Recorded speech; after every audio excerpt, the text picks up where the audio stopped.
ভাঙা মই ঠিক করতে গিয়া মদন টাকের মাথাটা গেছে আটকাইয়া, বুঝে না কিছু, তরমুজ রে কয় লিচু, যেখানে সেখানে মাথা ঢুকায় আর মদন টাক কট খায়। আজকে আপনি করে মদন টাকের এমন কিছু উদ্ভট কর্মকাণ্ড দেখামু যেগুলো দেখলে আপনারা হাসতে হাসতে পেট ব্যথা হয়ে যাবো আর মন ভালো হয়ে যাবো। তাই পুরো ভিডিওটা দেখতে থাকেন, আশা করি অনেক মজা পাইবেন।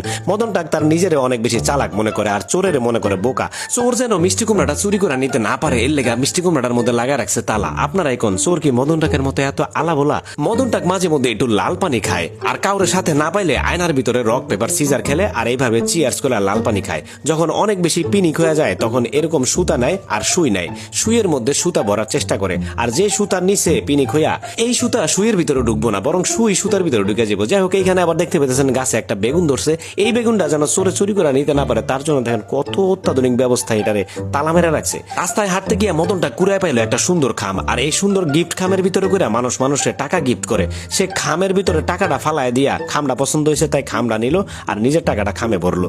টাকার সমস্যার কারণে মদনটাকে জুতার কি অবস্থা দেখেন, ফুটা হয়ে গেছে, মনে হইতেছে এখানে মিজাইল পড়ছে, তারপরে এটারে এখন পট্টি মেরা ব্যবহার করবো নতুন করে। টাকার কত অভাবে আছে মদনটাক, অথচ এখানে কাজ করতে গিয়া দেখেন কন্ট্রাক্টরে কাজ বুঝাইতেছে, সে ড্রিল মেশিন চালায় রাখছে আর মোবাইলে গেম খেলতেছে আর হাতুর দিয়া বাড়ি দিতেছে। মাঝে মধ্যে পোংটামি বুদ্ধিও মাথায় কাজ করে। এইখানে যেমন আরেকটা পোংটা বুদ্ধি করতেছে মদনটাক, যেমন নিজের বউরে গাছ হিসেবে লাগাইতেছে, মানে বউ গাছ লাগাইলে বড় হইয়া এই গাছটায় অনেকগুলা বউ ধরবো। বউরে যদি মাটিতে পুতলে বউ হইতো তাহলে সব বেড়ারাই বউরে মাটিতে এরকম পুঁততে গাছ লাগাই